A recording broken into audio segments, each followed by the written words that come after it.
Just a little friendly reminder out there to all you listeners, make sure to subscribe to the National Land Realty Podcast. No matter what platform you use, there is a subscribe button. Make sure to click that. That's how we measure our success and measure the value that we bring to the table.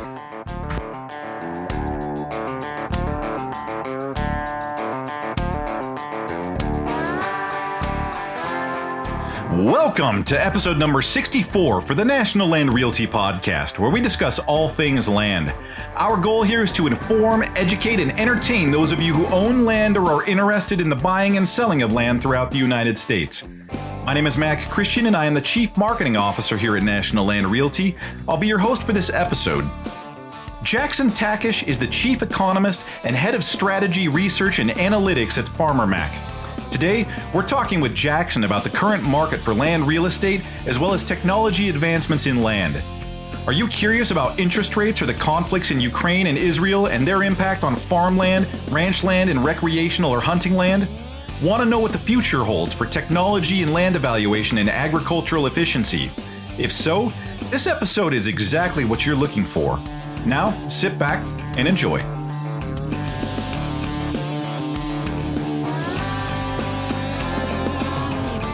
All right, so I am sitting here with Jackson Takach from Farmer Mac.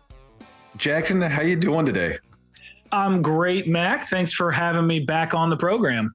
Yeah, it was with the things that we discussed on the first episode, I absolutely loved it. And your level of knowledge of just the general economics of land is extremely valuable. So I wanted to be able to get you on here on a regular to get the word out there because like I said, for anybody that's interested in land, I thought that presented a lot of value. So briefly, I know we did this last time. Brief bio, you can run it abbreviated if you want to. Just sort of your background, what you do with Farmer Mac. You bet. And appreciate the callback here. I love to get on and talk all things economics, land, agriculture, rural economics, right? So this is kind of a passion of mine. I grew up small town in Kentucky, kind of have that rural background in agriculture, rural economics, went to school for economics, found my way to Farmer Mac almost 20 years ago, if you can believe that. I've been working there ever since and have loved every minute of it. Farmer Mac's an incredible company. We do, agricultural mortgages, secondary market for ag mortgages across the country, all 50 states.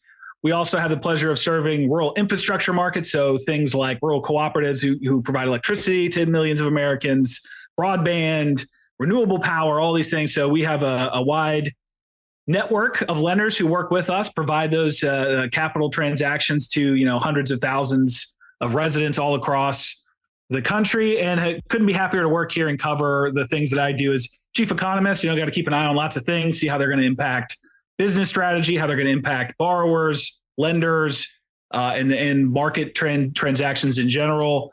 And couldn't be happier to spend a little time with you today. I was going to say, so your job is essentially to keep track of all the things that we talk about on the news, right?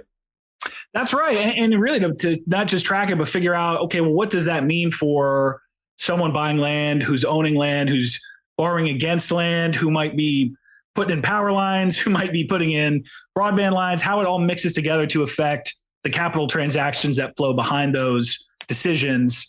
So it's a complex, ecosystem, lots of things coming and going. And it's a lot of fun to try to keep track of all. We've got a great team, at Farmer Mac and the Strategy Research Group who work on all sorts of really fun, cutting edge, informational stuff. So briefly describe too, and I know I pinned you down on this one on the last episode too, but I want to take into account that maybe people haven't listened to that episode. Describe just what Farmer Mac does, what the secondary marketplace exactly is, like their function within that area. Yeah, you bet. I mean, we're not a company that you can walk in the office and just say, hey, I need a loan. I want to buy a new farm, or I want to put up some poles. I'm a electric cooperative. I want to put up some poles.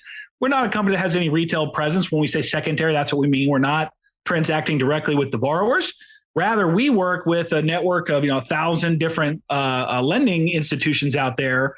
And what we do is provide them with products and loan products, capital products, and essentially liquidity so that they can make the loans and then they can have a place to sell those loans so they can make another loan, right? So we want these banks to feel like they're active in the marketplace. They have capacity to lend. They have capacity to keep businesses well capitalized, keep that credit flowing.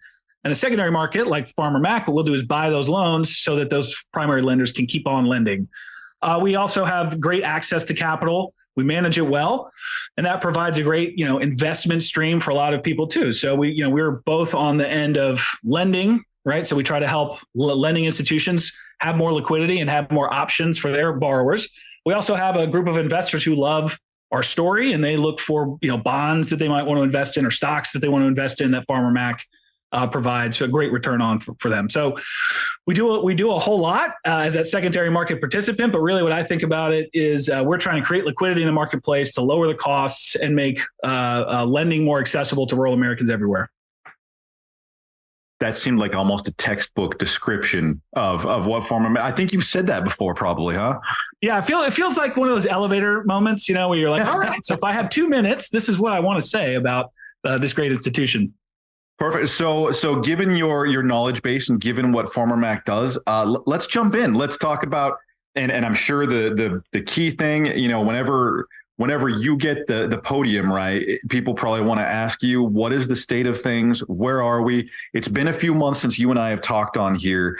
Where are things sitting now from, say, 3 months ago when we talked last time? Yeah, lots changed and nothing's changed, right? I mean, you could say both things. I think 3 months ago, we were kind of saying, hey, I think the ag economy might head for a little bit of a slowdown. We've got revenues coming down a little bit. Commodity prices are cooling.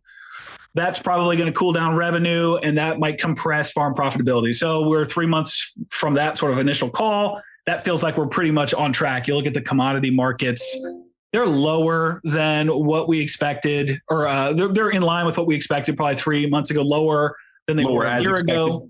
Yeah.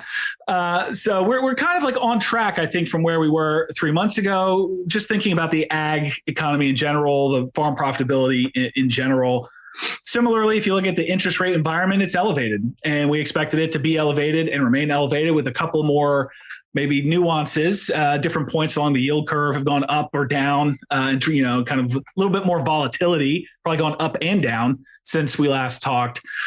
But in that sense, a lot of consistency across the markets and expectations in those markets. What I think maybe has changed is some of the outlook for 24 when you think about the macro economy, what the Fed has to work with, the data that they're looking at, and what might impact sort of that next call for interest rate environment. If you think about monetary policy, what might affect that, and then also sort of this fiscal policy where we went through, government shutdown averted, narrowly at the last minute, but we've got another, deadline looming, and there's quite a bit of political, I think, stress, as well as some activities globally, that might disrupt sort of the world economy in the next 12 months. So there's always something going on.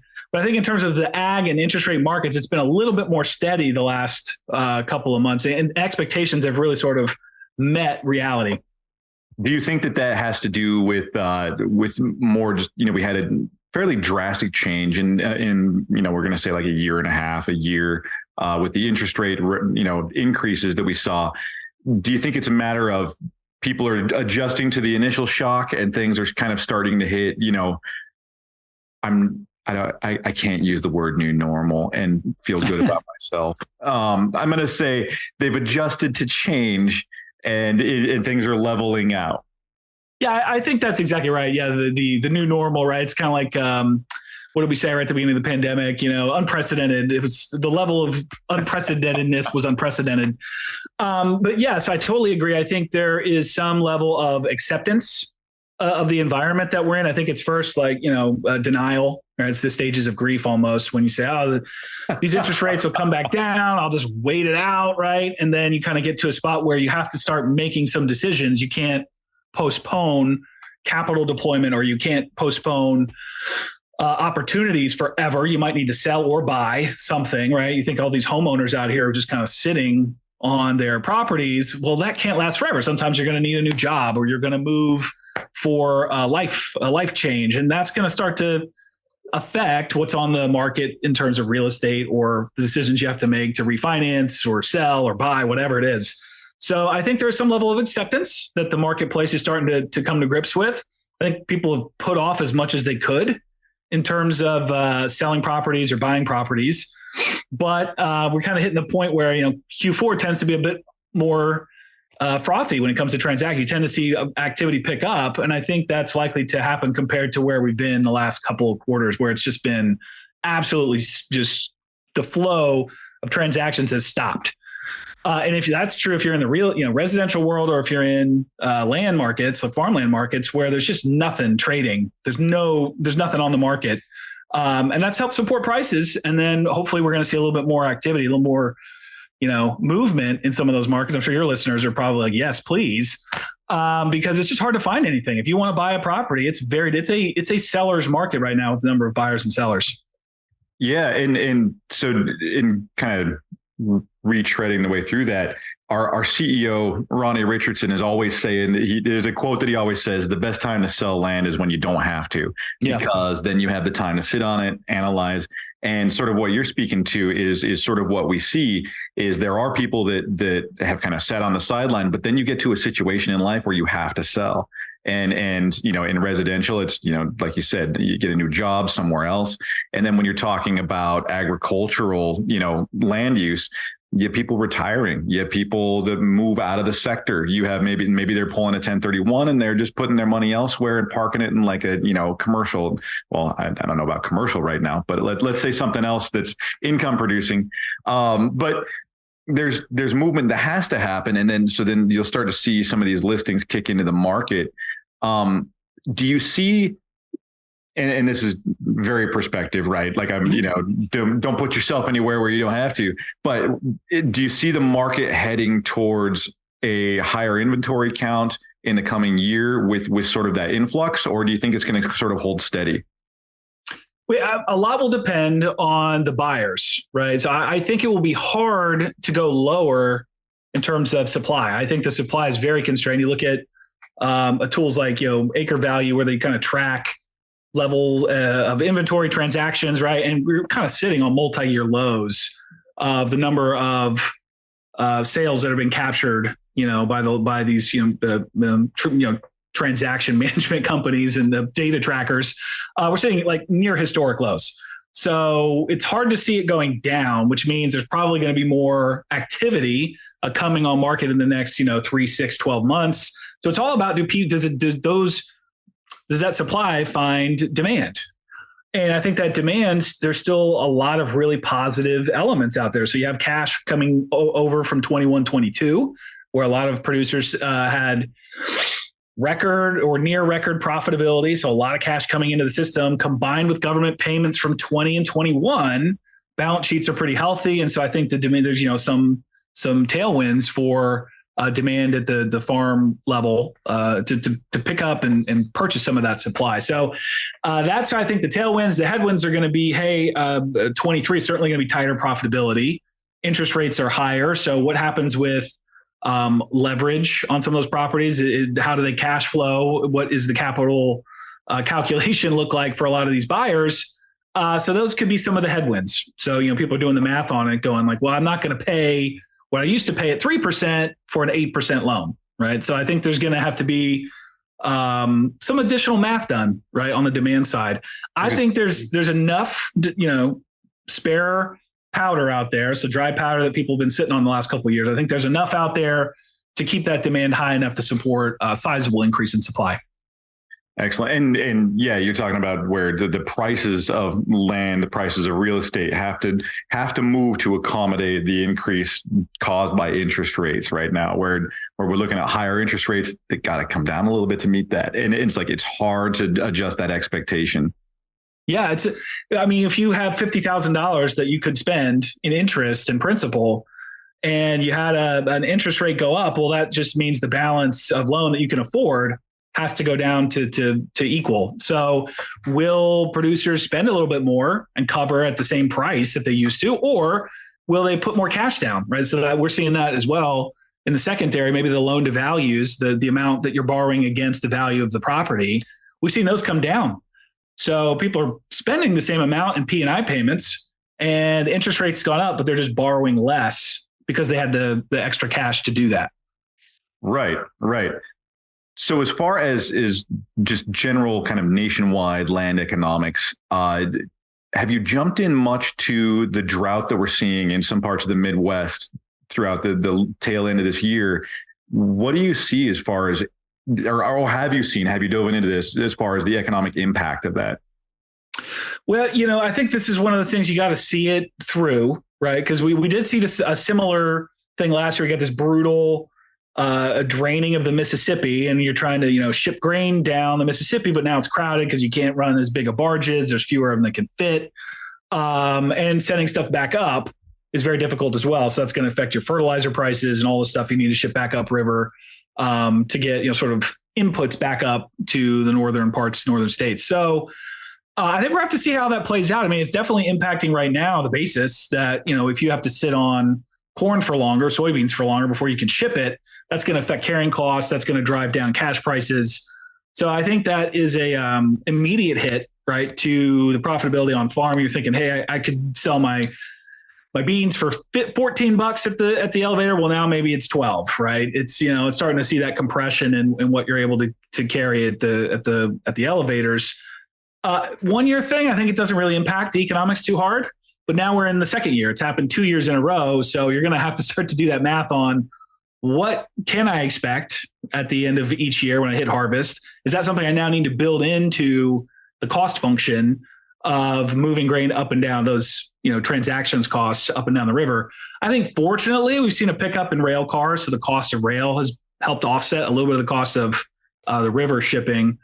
But it's big. It's a big deal. And if it keeps happening year after year, it becomes a function. It gets built in and capitalized into the value of the asset. I don't think we're there yet. I think you need to maybe it's still viewed as a sort of not a black swan, but maybe like a light gray swan.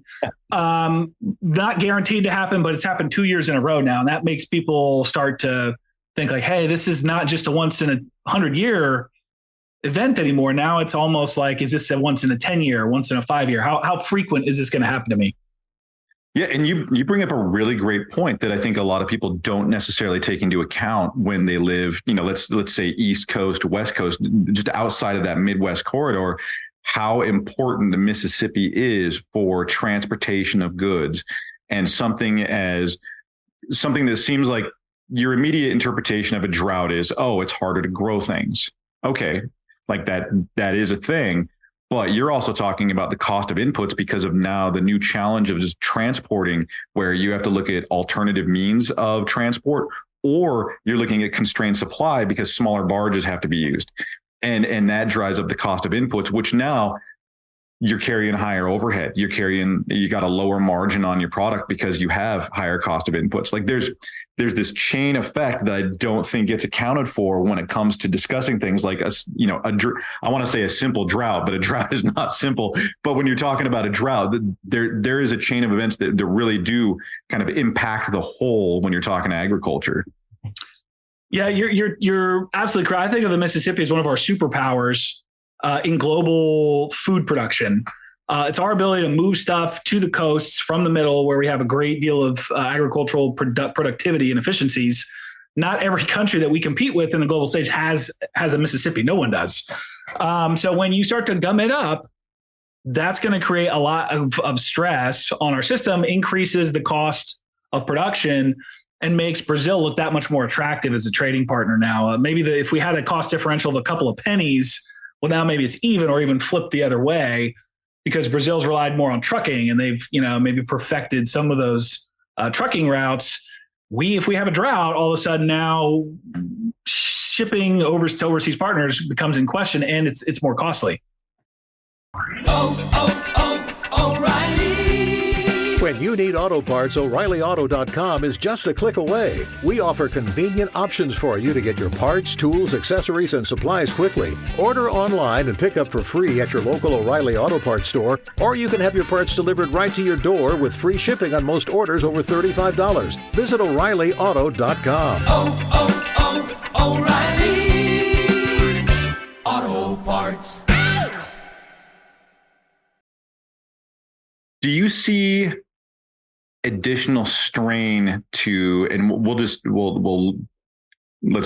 put it down to commodities, right? Where do you see any impact from what's going on in Israel right now? Because we already had impact that we were looking at from Ukraine. Mm-hmm. Do we see additional strain to markets based on that? Israel's not as much of a player, in terms of what Ukraine produces with commodities, but is there impact that we're going to see with this? And this is brand new, right? Like this is fresh on our radar. Do we anticipate any impact from that? Well, yeah, it's hard to say from supply and demand. Put the humanitarian pieces of this kind of over here, because it's tragic. Anytime you've got a loss of life in these kind of scales and people are fighting, it's just the worst. If I think about production supply, I don't think we should see that much disruption.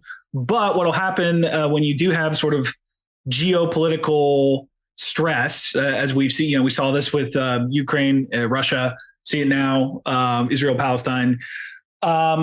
You've got, I think, a lot of global stress, geopolitical stress, and that causes weird things to happen in the market. So maybe a flight to quality. Maybe we see the dollar index getting stronger. That's one evidence. We see that can impact the commodity price markets because everything's priced in dollars. So if the dollar gets stronger, it puts downward pressure on commodity prices. So I think it's probably more second order effects. We're not going to see a direct impact because of the conflict to supply and demand for goods, but it is going to certainly create some market movements that could impact agriculture almost immediately. So you see it.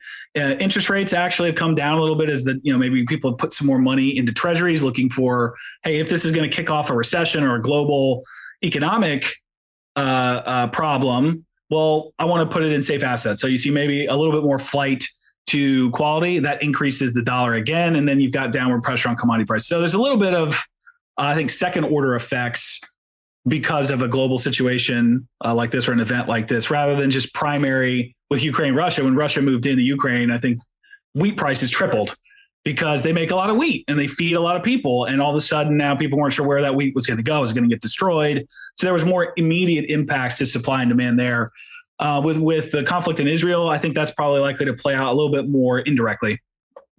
Great. And I really do appreciate you compartmentalizing there for a thought experiment, because there is no way to shift around the overall psychological impact of war and the tragic events that are going on. So I appreciate you handling it like that, because it's one of those like, can I compartmentalize like that? Can I really? Okay, let's. Right. Exactly. So another conversation that you and I kind of started jumping into was sort of the impacts of technology on just overall markets, just the, agriculture, real estate markets. I wanted to sort of get your take on technology impact, where technology is progressing, and sort of, how do you take this into account from your perspective? Chief economist at Farmer Mac, what are you looking at as far as technology impact? Well, yeah, that's a great question. And there's a lot of directions we can go. I think about it from, the farmer, right? If I think about, the person who's borrowing money and putting capital to work. Well, I love technology as an efficiency player, as how can you get better? How can you do more with less? Automate, use information and intelligence to make smarter, faster, better decisions for your operation. And I think there's a lot of that happening. So precision agriculture, we've been kind of talking about that for a decade. There's still a great innovation and technology happening sort of on the farm for things like, in the lab, better seeds, better nutrient management, but also in the fields, like, laser targeting of weeds, right? Things that should help reduce the application of inputs so you buy less and be a little bit more green in terms of your energy usage and all those kind of things. So there's a lot of really exciting things in precision. I think about big data. So that's another, I think 5 or 6 years ago, every conference I went to was big data and agriculture, right? It was this huge promise of the revolution that was going to happen from big data and agriculture. I don't think we've gotten every promise has been delivered on for that. But I do think there's a lot of excitement and interest and opportunity around like what the field, what the machinery, what the farmer generates in terms of data, and how do you process it and use it for, the betterment of food production in the world. And then I think about, land, right? We just see so many interesting ways to apply what we learn from the production, what we learn from satellite imagery and, sort of that big data pile of big data. There's really exciting ways to apply that to land valuation techniques. So I mentioned Acre Value before. It's a company we work with, putting out, models that say, hey, this property here is worth this based on its characteristics. Property across town or across county has a little bit different characteristics, so its intrinsic value is higher or lower. And how is that trending? So really exciting intelligence that the lending community can tap into, that farmers can tap into, investors can tap into to understand what's going on in the marketplace. And there are others out there too. I won't just mention, the ones that we work with. There's, Acres and Aquoso and AgCore, and there's just a really healthy mix of companies and innovators out there trying to find ways to put this data to work. Camo Ag's another one. So there's just a really interesting set of people who say, hey, I've got this data. Farmers can't be expected to process it all. They're not going to have the database technology. They're not going to understand GIS systems. And so they're really trying very, very diligently to make that information make sense, make it actionable and intelligent for users. And I think that's a really exciting place to be as an economist, as well as somebody who works in the lending space. Every tool we get is going to make us better, smarter, and help put that capital to work more efficiently. I'm actually really, really happy to hear that you on the agricultural and economic side of things got bludgeoned with big data terminology over the last 5 years, because marketing, that's all it's been. So I'm really happy to hear there were other people impacted by the introduction of this and that went through all the information and analysis of it. You mentioned a couple of things there that I want to dive into a little more, and if it's not part of your lexicon, steer me elsewhere. But you mentioned laser targeting of weeds. From the top of Midtown Manhattan's tallest commercial skyscraper, Summit One Vanderbilt lets you experience the city in a whole new way. Meditate in a boundless room of mirrors. Get playful in a room filled with floating orbs. And feel your heart race as you step foot onto a glass-bottom ledge 1,100 feet over Madison Avenue. See Summit with your eyes. Experience it with your heart. Visit during the day and at night for two totally different perspectives. Book your tickets at summitov.com. Tell me about that. So this is new to me, and I'm sure there's several farmers on here that already know or are aware. But tell me a little bit about this technology. Well, I can't even mention a name. This is, these are the kind of things you pick up when you go to conferences, right? You kind of follow the threads of innovation on the farm, particularly around how do we do more with less, right? How do we grow the same amount of food, but don't put as many nutrients, or do we need fewer pest management? To anything we can not spray saves money and saves the shipping of that chemical. Like there's just a whole supply chain and energy chain around that. So I've seen a couple of, videos on this technology, and it's really impressive using, cameras to identify the difference between the plant that we're protecting and the plant that's attacking it, and being able to micro target the plants based off of visual data coming off of that camera. So it's machine learning, it's AI, it's, all the buzzy things kind of in one technology, that the goal is to do more with less, right? And save the field, save the plants you want to protect, but not have to spray them with chemicals. Instead, you can do less electricity, less, housing of chemicals, less production of all that stuff. You save it, and it's cool. It's very futuristic, and it feels like I'm watching the Terminator or something like that. I was zaps. I was about to make a joke about Skynet. Just we're identifying stuff with cameras, and robots are shooting lasers at it to eliminate it. That's I don't think we're quite that. I wouldn't frame it exactly like that. But yeah. It feels the sci-fi geek in me just did a cartwheel. So, and I mean, we already have the technology, right? You can download. There's anywhere up to 15 apps where you can download something to your cell phone, take a photo of a plant, and this app will tell you what it is. Whether it's, and you can differentiate the leaf, the flower, or the bark to identify different species. And so you're just talking about applying an eradication system to that using heat, which, laser is heat, and you just fry it. I was not aware that technology exists. The conversation's been worth it already, man. I'm going to do some deep dives. I hope people do Google it. I mean, it's fascinating stuff. I wish I could remember the name of the companies. I'd love to give them a plug. I think it's really interesting and innovative, the kinds of products they're working on.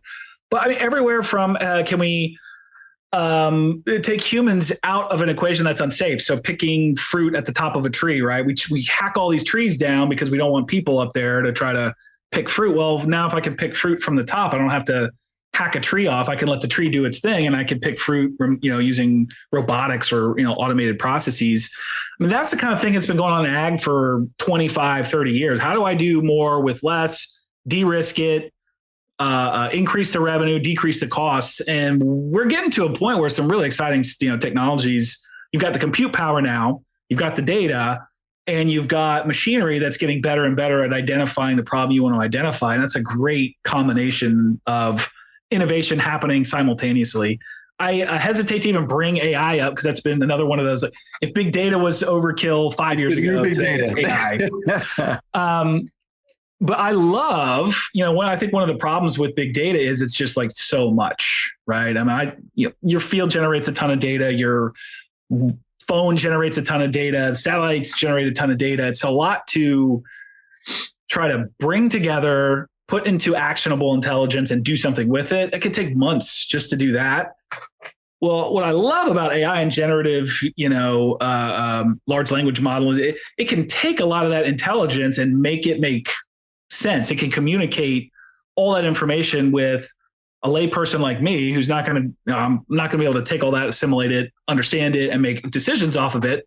Well, now I have maybe an AI tool that can do that, and it can communicate with me directly, make suggestions. I still have to make the decision, but it's got more compute power than I do, brain power. It's not as smart as me, but it can comprehend and see connections that I can't see, and it can do it way faster than me as a human. So I like it for this. I think there's a place for AI with big data in agriculture to help us all do things better, faster, and cheaper. I was going to say, one of the analogies that I used to describe sort of the combo of big data and AI was, you've got the library. Big data is the library, and it's a huge library, and you've accumulated all this information, all these topics, all these books on different things. But the one thing we didn't have before is a really good librarian. Yeah. And someone who can recommend the right book, someone who knows the topics, where you can find certain things, maybe if you're interested in this, you might be interested in that. And it's really, I would almost say like having 5 great really librarians all sitting in front of you at the same time.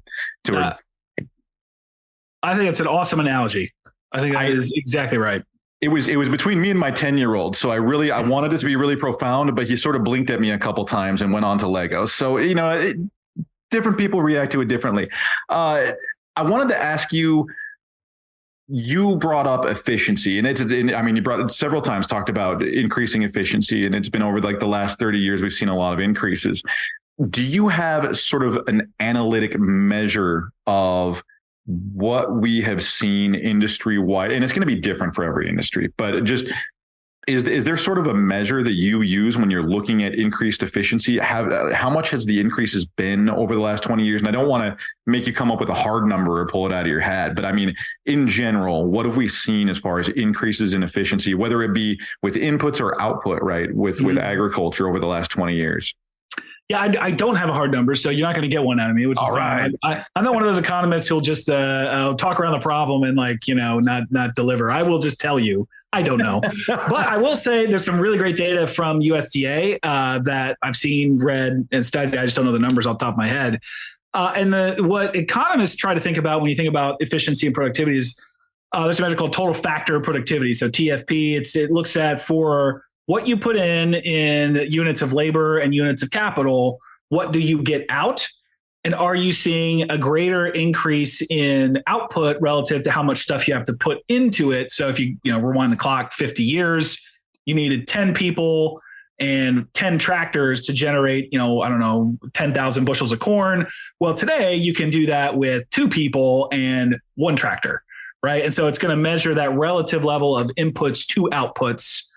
And it has been very stark, the sort of increase in total factor productivity that U.S. farmers have produced, and we've sold it to the world, right? So we've taken our technology, given it to Brazilians, given it to Ukrainians, given it to, Indian farmers, right? So we're actually exporting some of that productivity and making the world better at food production, which has just been, that we don't spend that much on food here. We're so fortunate that our cost of food relative to our incomes is so low. Not true everywhere, but it's really allowed us to enjoy more leisure, more investment in other things, greater stability.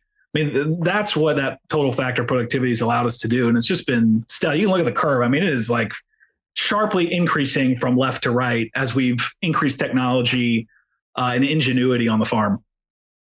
Do you think that we're hitting a place of maximum efficiency, or are we just starting? I'll say we're probably in the middle. I do think it slowed down. A lot of the growth was in better seed technology, hybrids, genetics just getting better. So that increased very rapidly. We also saw more just generally, we had more widely available technology. Tractors got better, combines got better. So there is a natural limit that some of those things will hit. You start to see that curve start to drop off. But this is where, maybe using data to enhance where we plant, when we plant, looking at different parts of the country, activating different crops in different parts of the country. There's still a lot, I think, that can be done to enhance total productivity in food production. And that's on fewer and fewer acres as we see some come out for development and urbanizing pressures, different climate change. There's floodplains that are changing. I mean, there's just all sorts of things that are happening to reduce how much land we have, which means we just have to get better and better at producing on it. Yeah, I wanted to point to that. Just we've seen it in microchips, right? Where microchips have reduced to a certain size, and now you can't go any smaller because electrical signals jump across on the nano level to other circuits. Mm-hmm. Efficiency has peaked as far as size, and then now it has to get bigger to accommodate more power. And so agriculture, I was curious if it had reached this sort of law of diminishing returns on efficiency. Well, I guess it's not diminishing returns, but the maximum efficiency. That's so sort of the way forward, if I'm hearing this right, is utilizing data sets on almost I want to say kind of a micro level where it's this region, this thing, try this condition, this pH, and then applying that as a whole. And you can apply that to other areas that are similar and use that data set, right? Absolutely. There's going to be a lot of optimizing that happens to land in the next 1,000 years. And we get the most use out of the best properties. Right? I think that's really the goal. If you owned the entirety of the US, right, you would do things very differently than if it was made up by, 2 million farmers. And I think those 2 million farmers will collectively work together to optimize for each one of them. And you kind of end up with that holistic picture of optimized food production. So it takes time, it takes longer when there's 2 million decision makers versus one. But that's how you get the markets, right? So I think having those 2 million, it may be less efficient. It may take more time to optimize everything as they're making those decisions, but it will over time work towards that single entity optimization picture. And I'm not saying the seed companies are still doing great work. I think there's John Deere is doing incredible things with combining data and tech in the the iron itself, what the machines can do. Automation is going to help with the human element, so we don't have to put humans in tough spots with hard jobs, right? You can spend more time like riding in the cabin and not maybe out like shoveling stuff, right? So I think there's still a lot of technology is going to happen in traditional channels, but a lot of the easy lifting has been done. And so now we're really leveraging multiple technologies to get that same lift in total productivity. Yeah. So it almost seems we're on the horizon of actually really utilizing data to become more efficient. And we've already done it in technology. Now it's hitting agriculture on a pretty high level. We're probably looking at a few innovations that are going to really change things here in, the next decade then. Yeah, I think so. And the better compute gets, the more connected it gets with decision-making, that's a catalyst for use. I think what we've missed so far when I say the promise of big data hasn't really been realized, I think it's because it's difficult to translate to the individual operator or business owner. It's a hard sell. There's a lot of learning curves that have to happen. Well, if we can make that intelligence easier, faster to adopt, more trusted, right? All these things, I think you're going to see improvements in efficiencies and optimizing, operations over the next 5-10 years. Really promising stuff, I think. Yeah, I think so too, because that's always been the hang up with agriculture and why it's lagged behind us a little bit, because you can run an ROI on different companies based on their products, and you have a good sense of what their production outfit can do and how much labor that takes and what you're going to return on that. But agriculture can be different just across the street, where you have it's the same crop and it's just across the street, but one has a 25% incline in the hill, and that takes this much more gas to get up the hill. And there's all these subtle variances that go into that you can't go through and analyze as readily from a technology standpoint unless you have iterative AI or some kind of machine learning that can take those numbers and compute those. That points to some definite technological advancements over here, that they're coming up at us. I couldn't agree more. I think, I mentioned all the companies that are taking that land data and surfacing it and making it available. And I mean, they're doing phenomenal work. And you look at all the layers in acre value you can take a look at. So, it could be slope, it could be soil surveys. I mean, all the stuff, it's always been there. We've had it for years, but now it's stacked together. Now there's analysis put on top of it. Now there's tools put into place.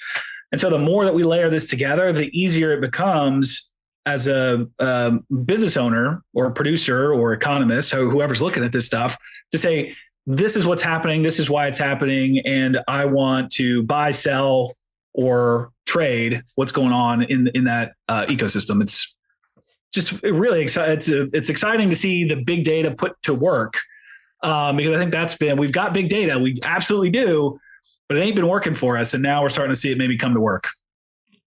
So I want to hit you with an opinion question, with what we're talking about, with things changing, technology influencing agriculture, technology influencing commodities.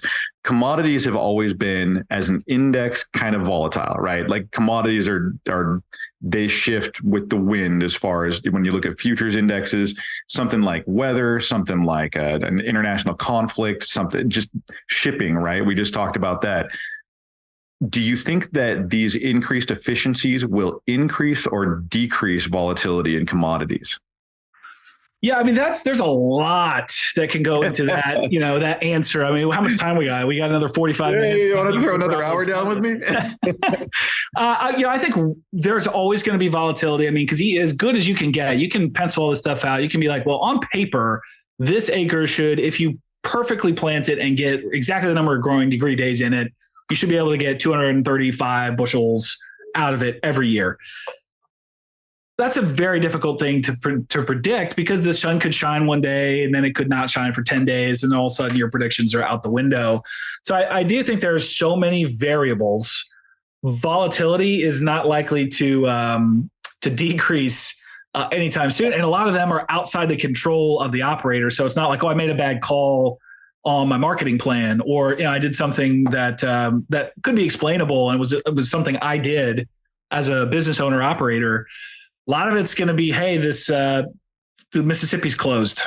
So that's going to completely change what my marketing plan is and should have been and could have been. I think what it will likely do is put greater emphasis on forward sells. How much are you going to forward sell? How much are you going to use maybe the futures markets to try to offset some of that volatility? But I don't know that we're to a point where we can reduce the volatility that's out there. It's just so many variables that it's difficult to wring out every single one of them as the farmer's making their plans for next harvest. I appreciate you jumping in to field that, though. I know it's a complex question, but I wanted to get your take. Real quick, we got like 10 minutes left. I wanted to hit you with a question here on the tail end that I meant to hit you with on the beginning is individual commodities. Do you see what are you seeing as far as where you see strengths and weaknesses in our production? Are there certain crops that are doing particularly well right now versus ones that are struggling?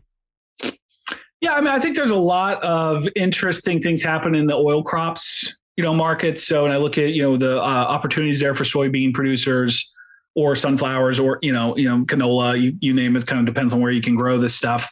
I think there's a lot of opportunities there for downstream product development. So palm oil, right? We don't grow a lot of palm oil in this country. It doesn't grow in our climates too well. But you're kind of seeing a cap on what those palm oil producers can do. And people are going to need the oil that comes off of those crops, the vegetable oils, canola oils, all that kind of stuff. So I look out and I say, hey, there's some really interesting stuff in the oil crops that we can backfill some demand globally. We've got, renewable diesel kind of hanging out, right? Like as a new demand function. Even corn oil, we think about the sustainable aviation fuels. So, I think there's just some really interesting stuff overlapping with some of our grain markets. And that's probably coming at a good time because we've got, ethanol maybe starting to peak. We've kind of maybe hit peak ethanol in the US as more and more cars convert to alternative fuels, EVs being, I think every time a Tesla's sold, like 40 bushels of corn, go out of use.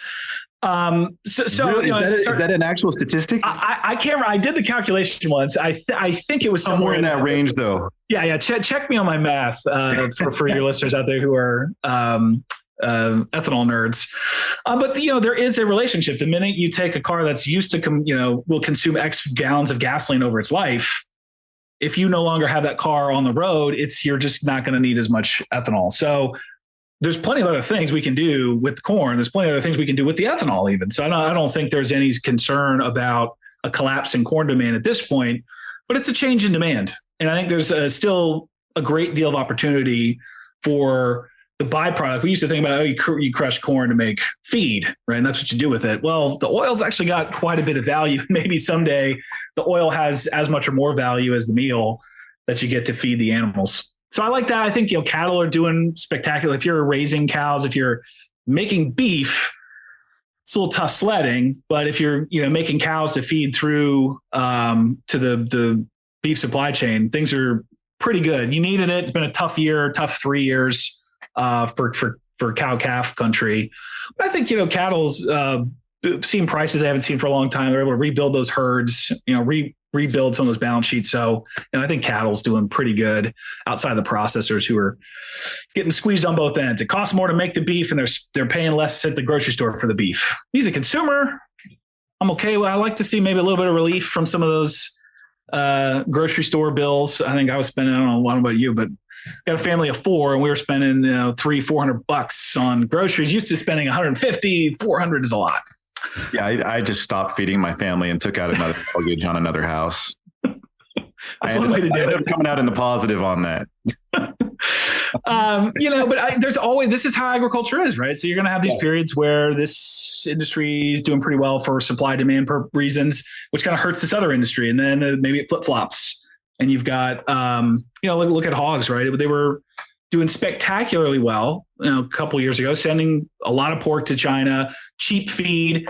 And then you kind of flip flop where you've got demand from China waning as they've rebuilt their pork industries and the cost of feed skyrocket. So now you've got this, what was good 2 years ago is now not quite as good. I think there's just always that cyclical, this one's up this year, this one's a little bit down this year, and it kind of balances out over a 3 to 5 year life cycle. It's one of the things that, Farmer Mac, we got a diversified portfolio. We talk about this a lot. Like that's why you have a diversified portfolio. If you're a landholder, it might be you go north to south to avoid storms, right? You don't want storms to hit. If you go east to west, they can take out all your crop in one bad hailstorm. If you go north to south, you've got that diversification. So I think, fortunately for our food production as a country, what goes up comes back down and vice versa. It can be tough couple of years, but there's usually a swing the other direction.